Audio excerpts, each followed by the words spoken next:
Close your eyes and watch your breath. Although you don't watch it, you feel it. But watch it in the sense of paying careful attention. When the breath comes in, at what point does it start feeling too long? Or if you start breathing out, does it feel too short?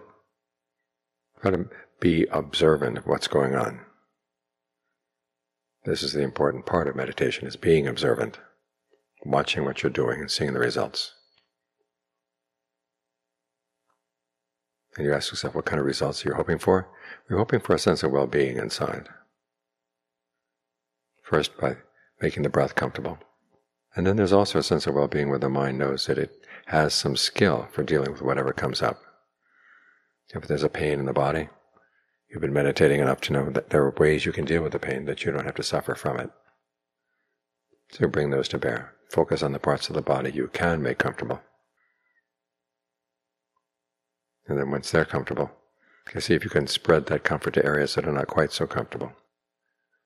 In other words, you maximize the good potentials inside.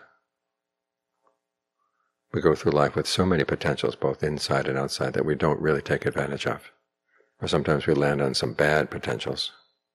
For example, there's potential for pain here. There's a potential for boredom while you're meditating. And if you focus on them, you can turn them into a real problem. But then there are good potentials inside. The Buddha said there's a potential for rapture, there's a potential for ease. There's a potential for energy inside. How do you find those potentials? How do you make the most of them? Those are the questions of the meditation. So you're not simply accepting what's there. You're accepting the fact that there are potentials there, things that can be done, things that can be maximized. This way you find you have a source of happiness that's independent of things outside. A lot of people have to find their happiness in material gain, status, praise from other people, sensual pleasures. But those ways of looking for happiness cause a lot of division. Well, too often when you gain something, somebody else has to lose. It's because so many people are here on earth only for material gain. That's why there's so much divisiveness. That's all they can say, who has the most things. And if somebody else has more than you have, then you try to take theirs away. And of course there's going to be conflict. But the Buddha found that you can find happiness from the potentials you already have inside yourself. And John Lee's example is of a field that you have. You've got a field that you haven't really developed yet. It's still just weeds and overgrown brush. And yet you go in laying claim to other people's land. The right thing is to turn around and look at the land you've got. The soil has a potential. There's water, there's soil. Everything you need for your food is right there. All you have to do is give it some work. And then you benefit from it. And that way each of us can find happiness in a way that doesn't cause any trouble to anyone else. And that's how we can live together in the world in peace.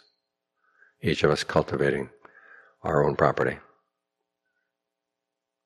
In the case of the body, our properties of earth, water, wind, fire. In the case of the mind, the properties for the potential for ease, the potential for rapture. And even bigger potentials inside. So the potential for happiness is here inside. The more you understand that, the more peace there will be in your own mind. And you're a force for peace in the world.